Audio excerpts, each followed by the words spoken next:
ओम शांति। सभी राजयोगी ब्राह्मण कुलभूषणों के लिए एक नई सीरियल शुरू कर रहे हैं, गहन चिंतन। इससे आपको पुरुषार्थ में गाइडेंस भी मिलेगी, बल भी मिलेगा और आगे बढ़ने के पंख भी मिलेंगे। बहुत आनंद आएगा सभी को। पहले हम ले रहे हैं व्यर्थ से मुक्ति। कई एपिसोड इस पे करेंगे और हम इस श्रेष्ठ भावना से इसको प्रारंभ कर रहे हैं कि बाबा के बच्चे व्यर्थ से पूरी तरह मुक्त हो जाएं, क्योंकि हम सभी फाउंडेशन हैं, आधार मूर्त हैं, कल्प वृक्ष की जड़ों में हैं। हमारी जो स्थिति होगी उसका प्रभाव संपूर्ण संसार पर पड़ेगा। हम व्यर्थ से मुक्त होंगे, ईश्वरीय चिंतन में होंगे। उन्होंने जो हमें ज्ञान दिया है उसको जीवन में अप्लाई करेंगे तो हमारे चेहरे पर भी अलौकिक चमक आएगी और इससे देवकुल की आत्माएं जो अलग अलग जगह बिखर गई हैं वो आकर्षित होकर बाबा के पास आ जाएंगी। तो बहुत बड़ा एक कार्य होगा, इसमें आप सभी का स्वागत है।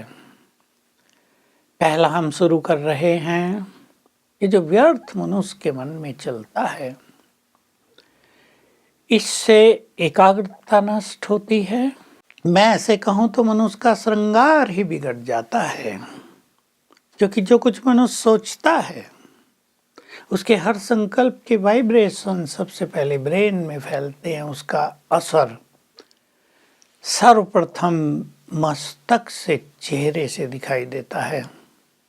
तो जो व्यक्ति बहुत व्यर्थ सोचता है उसका अपना जीवन तो जैसे विषैला होता ही जाता है, पर एक बैड एनर्जी उसके ब्रेन को जाने लगती है जो अनेक योग्यताओं को डैमेज करती है। आज के समय में व्यर्थ बहुत बड़ी समस्या है। ब्राह्मणों को क्योंकि अवेयरनेस है, उन्हें ध्यान रहता है कि हमें व्यर्थ नहीं सोचना है, तो उन्हें पता चलता है कि हम व्यर्थ सोच रहे हैं।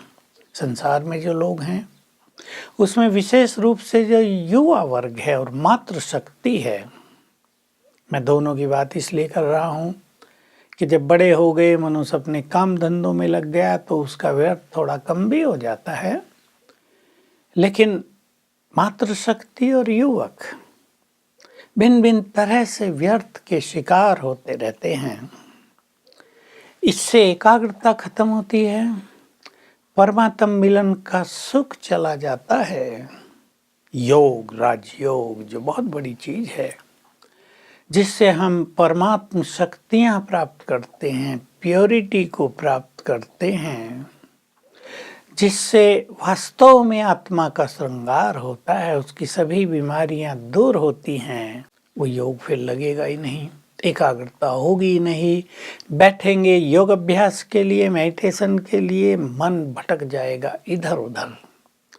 इसलिए ये परम आवश्यक है कि हम एकाग्रता को बढ़ाएं, अपने व्यर्थ को पहचानें, किस दिशा में मेरा मन भटक रहा है, क्यों भटक रहा है। क्या ईश्वरीय ज्ञान लेकर हम उससे स्वयं को मुक्त नहीं कर सकते? जिस ज्ञान की हमें युगों से इंतजार थी, जिस भगवान की हमें तलाश थी, सब कुछ तो हमारे सम्मुख है। तो व्यर्थ में हम अपने जीवन के अनमोल समय को व्यतीत न करें, ये चिंतन सभी को करना है। मैं आप सभी को एक थॉट दे रहा हूँ और कुछ संकल्प ऐसे हैं जिनको हम हर एपिसोड में देना चाहेंगे, ताकि आप सभी को पुनः पुनः जागृति होती जाए। उसमें से एक है अपने इस जीवन की वैल्यू को समझना। जीवन बहुत मूल्यवान चीज है। और ब्राह्मणों का जीवन, संगम युगी जीवन, भगवान के द्वारा मिला हुआ अलौकिक जीवन, इसके तो कहने ही क्या। इसमें तो हम अपने श्रेष्ठ भाग्य का निर्माण कर सकते हैं। जिस श्रेष्ठ दिशा में अपने को ले जाना चाहे जा सकते हैं। जो मुक्ति के जिज्ञासु हैं वो मुक्ति की ओर बढ़ सकते हैं। जो जीवन मुक्ति में हायर स्टेटस प्राप्त करना चाहते हैं वो उनके कदम उसकी ओर बढ़ जाएंगे। तो अपने जीवन को वैल्यू देना, सभी अपने से पूछ लें, हम अपने जीवन को वैल्यू दे रहे हैं क्या? दुनिया में भी, संसार में लौकिक जीवन व्यतीत करने वालों के लिए भी जीवन बहुत मूल्यवान चीज होती है। कई लोग जीवन की वैल्यू को न समझ के इसके क्षणों को व्यर्थ गंवाते रहते हैं। कई फिर परेशान होकर जीवन का अंत करने का ही सोचते रहते हैं।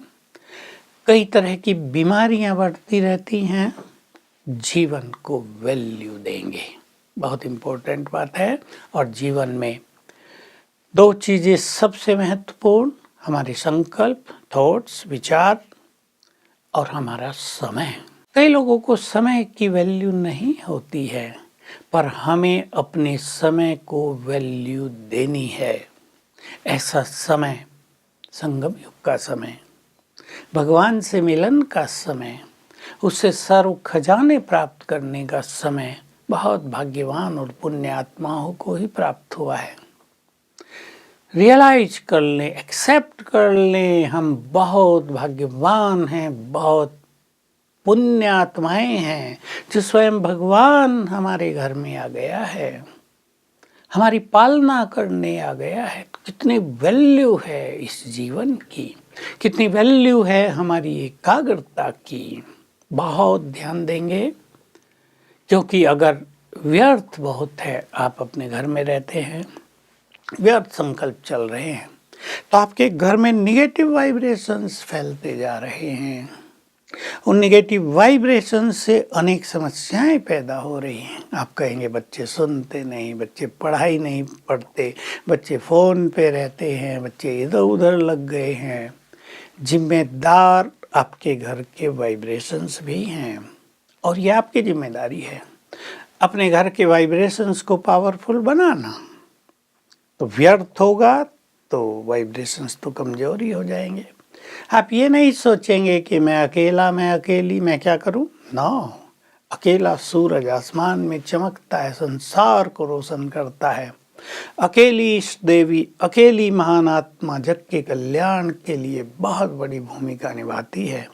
वाइब्रेशंस बहुत पावरफुल, बहुत पॉजिटिव करेंगे, क्योंकि अगर आपको व्यर्थ बहुत चलता है, उसका इफेक्ट आपके बॉडी पर आता है, जिनकी हम चर्चा करेंगे। टेंशन होती है, चिंताएं होती हैं या परेशानियां होती हैं, जिनके कारण बहुत व्यर्थ चलता है, तो बॉडी पर उसका सीधा इफेक्ट आता है, वो देखने में आता है। अनेक बीमारियां जिसको डॉक्टर कहते हैं साइकोसोमैटिक हैं, यानी मन से उत्पन्न हुई हैं, उसको हम बढ़ावा दे देते हैं। तो अगर हमें स्वस्थ रहना है, अगर हमें अपने घर के माहौल को प्यार और खुशी से भरपूर रखना है, यदि हम अपने चित्त को शांत करना चाहते हैं, तो आज एक संकल्प कर लें, हम व्यर्थ को समाप्त करेंगे। ये कल्प का अंतिम जीवन, अंतिम जन्म व्यर्थ में न बीते, यही हमारी बुद्धिमानी होगी, यही हमारी समझदारी होगी।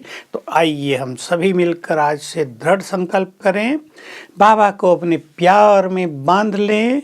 वो जो हमें संकल्प दे रहा है उनमें हम रमण करें, तो जीवन डिलाइटफुल हो जाएगा, जीवन आनंद से भर जाएगा और संगम युग का एक एक पल हमें बहुत कुछ देने वाला हो जाएगा। हमें महसूस होगा हमारा जीवन देवताओं से भी बहुत श्रेष्ठ है। ओम शांति।